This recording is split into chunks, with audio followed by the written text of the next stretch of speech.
وَإِذْ قَالَ إِبْرَاهِيمُ رَبِّ أَرِنِي كَيْفَ تُحْيِي الْمَوْتَىٰ، اور یاد کرو جب کہ ابراہیم نے بھی کہا تھا پروردگار ذرا مجھے دکھا دے، مشاہدہ کرا دے تو مردوں کو کیسے زندہ کرے گا۔ قَالَ أَوَلَمْ تُؤْمِنْ، اللہ تعالیٰ کا سوال جو ہے بہت تیکھا ہے، تو کیا تم ایمان نہیں رکھتے؟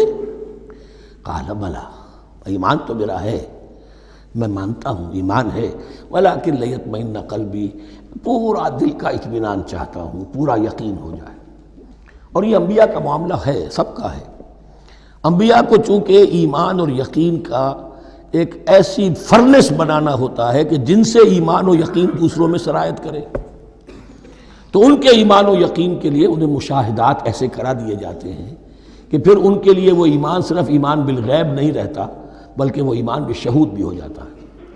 کذالک نری ابراہیم ملکوت السماوات والارض، اسی طرح ہم نے دکھائے ابراہیم کو آسمان اور زمین کے ملکوت، جو بھی ہماری حکومت ہے، جو وہ مخفی حکومت ہے، جو کاسمک ایک اسٹیٹ ہے، اس کی گورنمنٹ ہے اور اس کے تمام اہلکار ہیں، فرشتے ہیں، ہم نے مشاہدہ کرایا ابراہیم کو۔ حضور کو اسی لیے شب معراج میں لے جایا گیا کہ ہر شے کو اپنی آنکھوں سے دیکھ لیں، تو وہ یقین کامل پھر ہو جاتا ہے کہ جس میں کسی درجے میں بھی پھر تو یہ ہے کہ وہ خود ایک بھٹی بن جاتے ہیں ایمان اور یقین کی۔ قال بلا ولکن لیطمئن قلبی قال فخذ اربعۃ من الطیر فصرهن الیک، تو فرمایا اچھا ٹھیک ہے 4 پرندے لے لو، انہیں اپنے ساتھ ملا لو، ہلا لو کہ وہ تمہارے ساتھ تمہاری آواز سن کر آ جایا کریں۔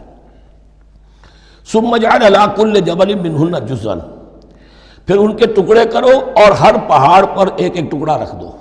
تو جو تفسیر میں آتی ہیں یہ کہ ان میں سب کا سر علیحدہ کیے، ٹانگیں علیحدہ کی، پر علیحدہ کیے، دھڑ علیحدہ کیے، ایک پہاڑ پر چاروں سر رکھ دیے، ایک پہاڑ پر چاروں کے دھڑ رکھ دیے، ایک پہاڑ پر چاروں کے، اس طریقے سے مختلف اجزاء میں تقسیم کر دیا۔ قال فخذ اربعۃ من الطیر فصرهن الیک ثم اجعل علی کل جبل منہن جزءا، پھر ہر پہاڑ پر ان میں سے ایک ایک حصہ رکھ دو۔ ثم ادعوہن، پھر ان کو ذرا پکارو، وہی سیٹی بجاؤ جو تم بجاتے تھے ان کو بلانے کے لیے۔ یاتین ثم ادعوہن یاتینک سایہ، وہ دوڑتے ہوئے آ جائیں گے۔ وَاعْلَمْ أَنَّ اللَّهَ عَزِیزٌ حَکِیمٌ، اور جان لو اس بات کو یقین کے ساتھ کہ اللہ تعالیٰ زبردست ہے، کمال حکمت والا۔